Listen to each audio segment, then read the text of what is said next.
ಬೆಳಗ್ಗೆ ತಿಂಡಿಗೆ ಈ ರೀತಿ ಸಾಫ್ಟ್ ಆ್ಯಂಡ್ ಸ್ಪಾಂಜಿ ಆಗಿರುವಂಥ ಬನ್ ದೋಸೆ ಮಾಡ್ಕೊಳ್ಳಿ. ತುಂಬಾ ಚೆನ್ನಾಗಿರುತ್ತೆ, ಈಸಿ ರೆಸಿಪಿ ಕೂಡ. ಬನ್ನಿ ಹಾಗಿದ್ರೆ ಮಾಡೋದು ಯಾವ ರೀತಿ ಅಂತ ನೋಡೋಣ.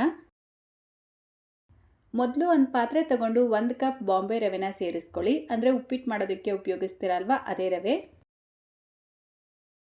ಅದೇ ಕಪ್ಪಲ್ಲೇ 1/4 ಕಪ್ ಗಟ್ಟಿ ಅವಲಕ್ಕಿ ತಗೊಳ್ಳಿ. ಅವಲಕ್ಕಿನ ತೊಳೆದ್ಬಿಟ್ಟು ಸೇರಿಸ್ಕೊಳ್ಬೇಕು.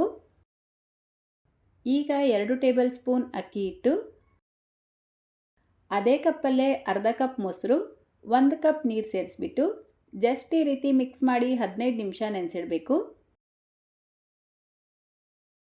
ನೋಡಿ, ಕರೆಕ್ಟಾಗಿ 15 ನಿಮಿಷಕ್ಕೆ ರವೆ ನೆಂದಿರುತ್ತೆ. ಈಗ ಇದನ್ನು ಒಂದು ಮಿಕ್ಸರ್ ಜಾರ್ಗೆ ಸೇರಿಸ್ಕೊಂಡು ಸ್ವಲ್ಪ ನೀರು ಸೇರಿಸ್ಬಿಟ್ಟು ನುಣ್ಣಗೆ ರುಬ್ಕೊಳ್ಬೇಕು. ನೋಡಿ, ಈ ರೀತಿ ರುಬ್ಬಿ ಒಂದು ಪಾತ್ರೆಗೆ ಸೇರಿಸ್ಕೊಂಡು ಈಗ ಒಂದು ಚಾಪರ್ಗೆ ಅರ್ಧ ಕಪ್ ಫ್ರೆಶ್ ಆಗಿರುವಂಥ ಬಟಾಣಿ, 1 ಮೆಣಸಿನ್ಕಾಯಿ, 1 ಈರುಳ್ಳಿ, 1 ಕ್ಯಾರೆಟ್ನ ಸೇರಿಸ್ಕೊಂಡು ಇದೆಲ್ಲವನ್ನು ಸಣ್ಣದಾಗಿ ಚಾಪ್ ಮಾಡ್ಕೊಳ್ಬೇಕು. ಚಾಪರ್ ಇಲ್ಲ ಅಂದರೆ ನೀವು ಬೇಕಿದ್ರೆ ಚಾಕುವಲ್ಲೇ ಸಣ್ಣದಾಗಿ ಕಟ್ ಮಾಡಿಕೊಂಡು ಸೇರಿಸ್ಕೊಳ್ಬೋದು. ಈಗ ಗ್ಯಾಸ್ ಸ್ಟವ್ ಮೇಲೆ ಒಂದು ಚಿಕ್ಕ ಪ್ಯಾನ್ ಇಟ್ಕೊಂಡು 1 ಟೇಬಲ್ ಸ್ಪೂನ್ ಎಣ್ಣೆ ಸೇರಿಸ್ಕೊಳ್ಳಿ. ಎಣ್ಣೆ ಬಿಸಿಯಾಗಿದ್ದ ತಕ್ಷಣ ಅರ್ಧ ಟೀ ಸ್ಪೂನ್ ಸಾಸಿವೆ, ಕಡಲೆಬೇಳೆ, ಉದ್ದಿನಬೇಳೆ, ಸ್ವಲ್ಪ ಕರಿಬೇವನ್ನ ಸೇರಿಸ್ಕೊಂಡು ಜಸ್ಟ್ 1 ನಿಮಿಷ ಫ್ರೈ ಮಾಡಿಕೊಂಡು ರುಬ್ಬಿಟ್ಕೊಂಡಿರುವಂಥ ದೋಸೆ ಹಿಟ್ಟಿಗೆ ಸೇರಿಸ್ಕೊಳ್ಳಿ. ಇದರ ಜೊತೆಗೇ ಚಾಪ್ ಮಾಡಿ ಇಟ್ಕೊಂಡಿರುವಂಥ ಎಲ್ಲ ತರಕಾರಿಗಳನ್ನು ಸೇರಿಸ್ಕೊಂಡು ಸ್ವಲ್ಪ ಕೊತ್ತಂಬರಿ ಸೊಪ್ಪು, ರುಚಿಗೆ ತಕ್ಕಷ್ಟು ಉಪ್ಪು, 1 ಚಿಟಿಕೆ ಅಡುಗೆ ಸೋಡಾ, ಸ್ವಲ್ಪ ನೀರು ಸೇರಿಸ್ಬಿಟ್ಟು ಮಿಕ್ಸ್ ಮಾಡ್ಕೊಳ್ಳಿ. ಈ ಇಡ್ಲಿ ಹಿಟ್ಟಿನ ಕನ್ಸಿಸ್ಟೆನ್ಸಿಗೆ ಮಿಕ್ಸ್ ಮಾಡ್ಕೊಳ್ಬೇಕು, ತುಂಬ ತೆಳುವಾಗಿ ಮಾಡ್ಕೊಳ್ಬಾರ್ದು. ಈಗ ಗ್ಯಾಸ್ ಸ್ಟವ್ ಮೇಲೆ ಈ ರೀತಿ ಒಂದು ಚಿಕ್ಕ ಪ್ಯಾನ್ ಬಿಸಿಗಿಟ್ಕೊಂಡು ಅರ್ಧ ಟೀ ಸ್ಪೂನ್ ಎಣ್ಣೆ ಸೇರಿಸ್ಕೊಳ್ಳಿ.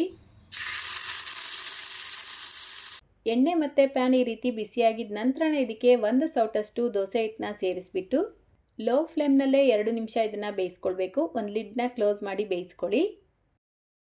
2 ನಿಮಿಷಗಳ ನಂತರ ನಿಧಾನಕ್ಕೆ ಉಲ್ಟಾ ಮಾಡಿಕೊಂಡು ಮತ್ತೆ 1 ನಿಮಿಷ ಬೇಯಿಸ್ಕೊಳ್ಬೇಕು. ಲೋ ಫ್ಲೇಮ್ನಲ್ಲಿ ಬೇಯಿಸ್ಕೊಳ್ಳೋದ್ರಿಂದ ಒಳಗಡೆ ಚೆನ್ನಾಗಿ ಬೆಂದಿರುತ್ತೆ.